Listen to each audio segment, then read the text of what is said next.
ఓం గం గణపతయే నమః. ఓం వాగర్ధావివ సంపృక్తో వాగర్ధ ప్రతిపత్తయే జగతః పితరో వందే పార్వతీ పరమేశ్వరౌ. శ్రీ ఉమామహేశ్వరాభ్యాం నమః. మీనరాశి. మీనరాశి వారికి మే మాసం మొత్తం కూడా గ్రహాల యొక్క గోచార స్థితిగతులను కనుక మనం గమనించినట్లయితే,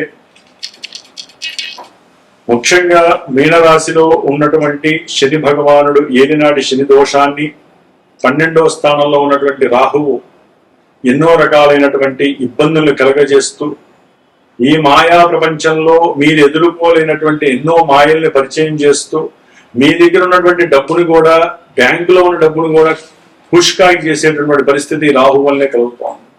కాబట్టి కొంచెం తస్మాత్ జాగ్రత్త. ఫోన్లో ఏదైనా సరే మీకు ఒక లింక్ వస్తే దయచేసి దాన్ని లింక్ను ఆపరేట్ చేయకండి. ఈ రాహు మెస్మరైజ్ చేసి పూర్తిగా మీరు ఉన్న డబ్బులన్నీ లాగేస్తారు.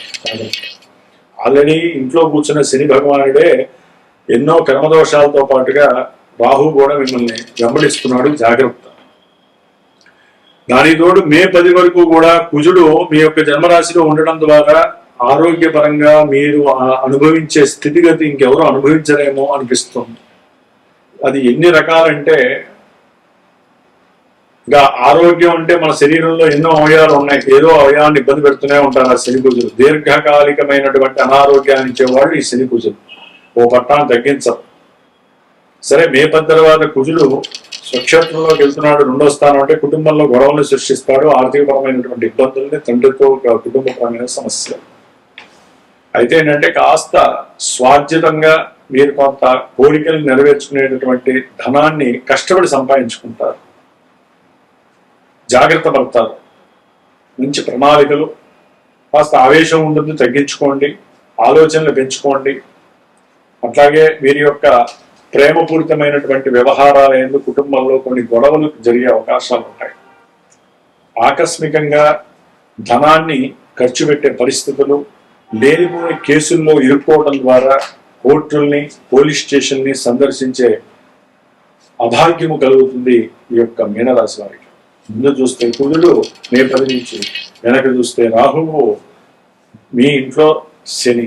ఇంత ఘోరమైన సిచ్యువేషన్ మీనరాశి వారికి ఉన్నప్పుడు వీరిని కాపాడే శక్తి ఒక్క హనుమంతుల వారికి ఉంటుంది, ఈశ్వరుడికి ఉంటుంది, దుర్గాదేవికి ఉంటుంది.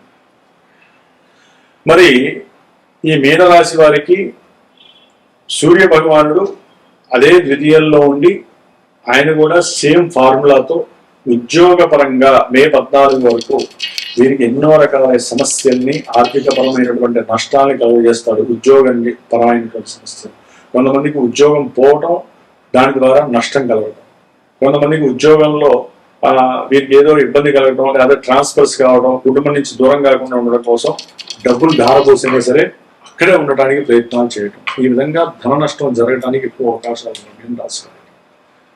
దానికి బుధుడు అక్కడే ఉండటం, తర్వాత ఈ ఇరువురు కూడా అంటే వ్యాపారపరంగా కొంత లాభము, అట్లాగే భార్యాభర్తల్లో ఎవరో ఒకరు ఉద్యోగం చేయడం ద్వారా కాస్త ధనలాభము, కుటుంబ అవసరాలు తీరడం, ఇవన్నీ జరిగే అవకాశం ఉంటుంది. కొంతమంది విద్యార్థులకి విద్య కొంచెం ఆసక్తి పెరగటం, విద్యలో మంచి లాభదాయకమైనటువంటి మేధస్సుని, ప్రజ్ఞని, తెలివితేటలను ఉపయోగించడం, ఇవన్నీ జరిగే అవకాశం ఉంటుంది. రవి బుధులు మే 15 తర్వాత 3వ స్థానంలోకి మారినప్పుడు చేసేటటువంటి ఉద్యోగ ప్రయత్నాలు ఎంత కఠినంగా ఉన్నా, సంఘంలో వీరికి ఎన్ని అపోజిషన్స్ ఎదురైనా, వీరికి ఉన్న తెలివితేటలు, వీరికి ఉన్నటువంటి ఆత్మస్థైర్యం, వీరికి ఉన్నటువంటి పంక్చువాలిటీస్, ప్రణాళికలు, వీరికి ఉన్నటువంటి దైవబలం, అనుష్ఠాన బలం, మంచి ఉద్యోగానికి ఎంటర్ ఇవ్వడం, వెంటనే పని అయిపోవడం. కొంతమంది ఉద్యోగాల్లో దానికి సంబంధించిన ఎగ్జామ్స్ రాసి చక్కగా ధనాన్ని ఇంప్రూవ్మెంట్ చేసుకునేటటువంటి ప్రయత్నాలు చేయడం. ఇట్లా రవి భగవానుడు అనుకూలిస్తున్నాడు మే 15 తర్వాత. చతుర్థంలో ఉన్నటువంటి గురుడు విద్యపరంగా కొన్ని ఆటంకాలని, బంధువుల పరంగా కొన్ని ఇబ్బందుల్ని, ధనపరమైనటువంటి సమస్యల్ని, భార్యాభర్తల మధ్య ఈ శని భగవానుడు దృష్టి పడటం ద్వారా, శని భగవానుడి యొక్క దృష్టి రవి మీద పడుతుంది, సప్తమమైనటువంటి ఆ యొక్క కన్యారాశి మీద పడుతుంది. అంటే వివాహం కొంతమందికి అవుతుంది, దాని పరమైనటువంటి ఎడబాట్లు జరుగుతాయి, కోర్టు సమస్యలు జరుగుతాయి, దాని గురించి చర్చలు జరుగుతూ ఫెయిల్ అవుతాయి. దానికి తండ్రి మూల కారణం కావచ్చు, కుటుంబంలో ఎవరో ఒకరు తండ్రి బంధువులు మూల కారణం కావచ్చు. ముఖ్యంగా బంధువుల ఇంటర్ఫీర్ వలన అసలు వివాహ వ్యవస్థలో వివాహం చేసుకొని విడిపోయి కలవని వాళ్ళు కోకొల్లగా ఉన్నారు. దంపతుల మధ్య ఎవ్వరూ రాకూడదు, మీరు మాత్రమే, మీ ఇద్దరు మాత్రమే చర్చించుకోండి. ఎప్పుడు కూడా విడిపోయినా మీరే కారణం అవ్వాలి, కలిసినా మీరే కారణం అవ్వాలి. మూడో వ్యక్తి రావడానికి అర్హత లేదు. తల్లిదండ్రులని కావచ్చు, అన్నదమ్ములని కావచ్చు, గుర్తుపెట్టుకో. వాడు మంచి వాళ్ళేనండి, కానీ గ్రహాలు మంచిగా ఉండవు కదా. మీ మధ్య కాపురం చేసినప్పుడు ఆ ప్రేమానురాగాలు, అనుబంధాలు ఎలా ఉంటాయో మీకే తెలుస్తాయి.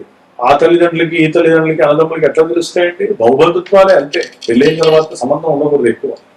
సంబంధం ఉంటే కుటుంబాలు చీలిపోయి లాయర్లు బాగుపడుతున్నారు, న్యాయస్థానాలు బాగుపడుతున్నాయి, ఆర్థిక వ్యవస్థ నాశనం అయిపోయి దంపతుల మధ్య అసలు సరైనటువంటి శారీరక రిలేషన్స్ లేక ఒకవేళ పిల్లలు పుడితే ఆ పిల్లల మీద ఎఫెక్షన్ పడి వీళ్ళు ఉద్యోగాలు చేస్తున్నారు, ఆడవాళ్ళు మగవాళ్ళు.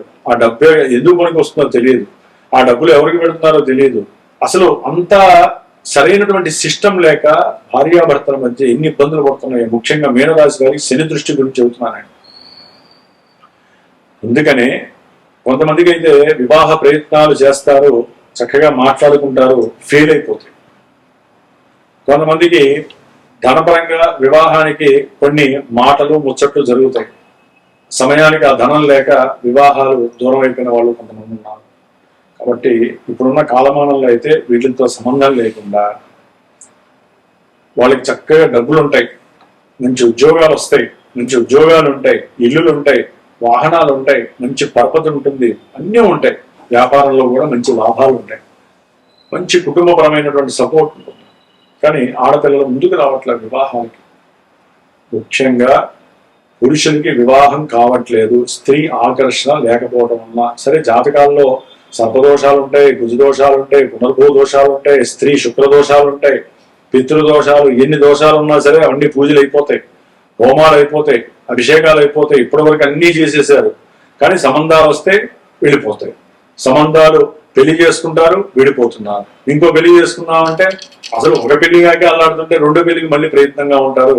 ఆ పెళ్లిలు కూడా అనుకూలంగా ఉండవు. ఇంతటి ఘోరమైన పరిస్థితి నడుస్తున్న వాళ్ళ కోసం మరి ఈ జూన్ 2వ తారీఖున గురుడు కర్కాటక రాశిలో ఉచ్చస్థితిలో సంచరించే సమయంలో జూన్ 2వ తారీఖు మంగళవారం రోజున హైదరాబాద్ లో నా యొక్క సమక్షంలో వేద మంత్రాలతో, బ్రాహ్మణుల యొక్క సహాయ సహకారాలతో ఎవరైతే 27 సంవత్సరాల నుంచి 42 ఏళ్ల మధ్యలో పెళ్లిళ్ళు కానిటువంటి పురుషులు ఉన్నారో వారు కనుక ఈ నెంబర్కి కన్సల్ట్ చేసగలిగితే ఇక్కడ దగ్గరలో ఉన్న వాళ్ళు వచ్చి కళ్యాణం చూడొచ్చు, పార్టిసిపేట్ చేయొచ్చు, హోమం మీరే కూర్చొని చేసుకోవచ్చు.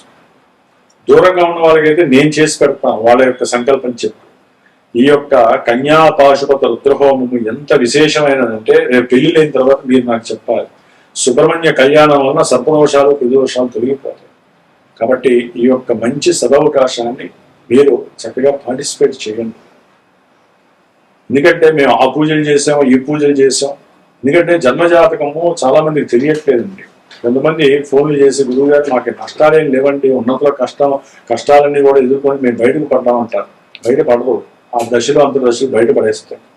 కొంతమంది అయితే మీరు మంచి చదువుతున్నారు కానీ మాకు మంచి ఏం జరగట్లేదండి అంటారు. ఎందుకంటే శుక్ర భగవానుడు మీనరాశి వారికి 3-4 స్థానాల్లోనే ఉంటాడు. 4 రోజులు అనుకున్న ప్రతి సంకల్పం సిద్ధిస్తుంది, రావాల్సిన డబ్బులు వస్తాయి, బంధువుల సహకారం అందుతుంది, భార్య వలన డబ్బులు వస్తాయి, మంచి గృహం కొంటారు, లేకపోతే మంచి వాహనం కొంటారు. మరి శుక్రబలం బాగుందండి, మాకేం కలగట్లేదండి. ఇప్పుడు మనం పుట్టినప్పుడు జన్మజాతకం ఒకటి యాక్టివేట్ అవుతుంది, లగ్నం ఉంటుంది. ఆ లగ్నానికి సంబంధించి కొన్ని గ్రహాలు చంద్రుడిని బట్టి దశలో అంతర్దశలుగా ఇప్పుడు ప్రిపరేషన్ అయ్యి ఇప్పుడు గనక అనుకూలించే గ్రహస్థితులు ఉంటే ఈ ఏలినాటి శని ప్రభావం తగ్గుతుంది, దశలు అంతర్దశలు మిమ్మల్ని కాపాడుతాయి. అదే మరి ఇందాక గృహము, వాహనం అన్నారు, మంచి విద్య అన్నారు కదా, అంటే దశలు అంతర్దశలు కనుక ప్రతికూలంగా ఉన్నట్లయితే కనుక లేనిపోని వ్యవస్థలు, అవస్థలు మిమ్మల్ని చుట్టుపెట్టే అవకాశం. కాబట్టి సరైన గురువుని మీరు కన్సల్ట్ అవ్వటం. మీ జ్యోతిష్యం చాలా మందికి జన్మ రాశి, జన్మ నక్షత్రం తెలిస్తే చాలు పెళ్లిళ్ళు అయిపోవాలి, మాకు సంతానం కలగాలి. ఎందుకు అవుతాయండి? ఎంతో లక్షల మంది, కోట్ల మంది ఉంటారు. కాబట్టి జన్మ జాతకాన్ని గురువు ద్వారా చక్కగా మీకు ఏం దశలు నడుస్తున్నాయి, అంతర్దశలు నడుస్తున్నాయి, ఏ లగ్నం మీద అసలు తెలుసుకొని ఎప్పుడు వివాహం అవుతుంది, ఎప్పుడు వ్యాపారం ప్రారంభం చేసుకోవచ్చు, వ్యాపారంలో అసలు ఎందుకు నష్టం అవుతుంది, దానికి తగ్గ పరిష్కారాలన్నీ తెలుసుకొని ఆ పరిష్కారాన్ని ఆచరిస్తేనే జ్యోతిష్యం విన్నటువంటి ఫలితం మీకు కలుగుతుంది. కాబట్టి మీరు చక్కగా ఈ యొక్క మీనరాశి వారు హనుమత్ జయంతి మే 12 వస్తోంది, హనుమంతుడి పూజలు చేసుకోండి. హోమం కావాలి పీఠం తరపున ఈ 12వ తారీఖున ప్రత్యేకించి 70 రోజుల పూజలో చివరి రోజు మే 12న నేను హనుమంతుడి హోమము, మృత్యుంజయ హోమము చేస్తున్నాను.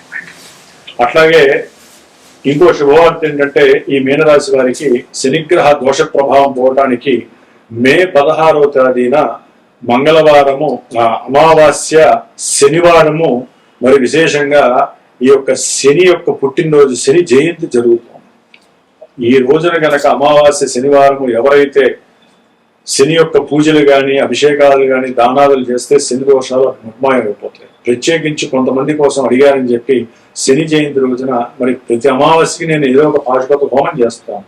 ఈసారి ఈ హోమము శనీశ్వరుడి యొక్క మూల మంత్రంతో వేద మంత్రంతో పాశుపత రుద్ర హోమం చేస్తూ మృత్యుంజయ హోమము, నవగ్రహ నక్షత్ర హోమము, ప్రత్యేకించి అమావాస్య తిథి రోజున పుట్టిన వాళ్ళకి అమావాస్య హోమం కూడా ఆచరిస్తున్నాను. కాబట్టి ఎవరైనా సరే ఈ హోమాలలో పాల్గొనాలంటే ఈ నెంబర్కి ఫోన్ చేయండి, దానికి తగ్గట్టుగా చక్కగా మీరు కూడా పార్టిసిపేట్ చేయండి. ఆ యొక్క హోమం యొక్క రక్షణ కనుక మీరు పెట్టుకున్నట్లయితే చాలా విశేషమైన ఫలితం వస్తుంది. ముఖ్యంగా వివాహ యోగ్యత కోసం అయితే కనుక ఆ హోమ వస్త్రాన్ని 45 రోజులు పెట్టుకొని మీరు ఇచ్చే కన్యా పాశుపత మంత్రాన్ని కనుక మీరు జపించినట్లయితే చక్కగా వివాహ యోగ్యం కలుగుతుంది, అనుకూలమైనటువంటి పరిస్థితులు కలుగుతాయి. కాబట్టి ఈ యొక్క మాసంలో మీకు ప్రతికూలతలు ఎక్కువగా ఉండే సందర్భము ఎక్కువగా ఉన్నాయి. కాబట్టి సాధ్యం వరకు హనుమాన్ జయంతి రోజున హనుమంత్ చాలీసా ఈ మీనరాశి వారు 108 సార్లు కూర్చొని చెయ్యండి. మీరు అనుకున్న పనులన్నీ జరిగే అవకాశాలు. జై హనుమాన్, జై శ్రీరామ్.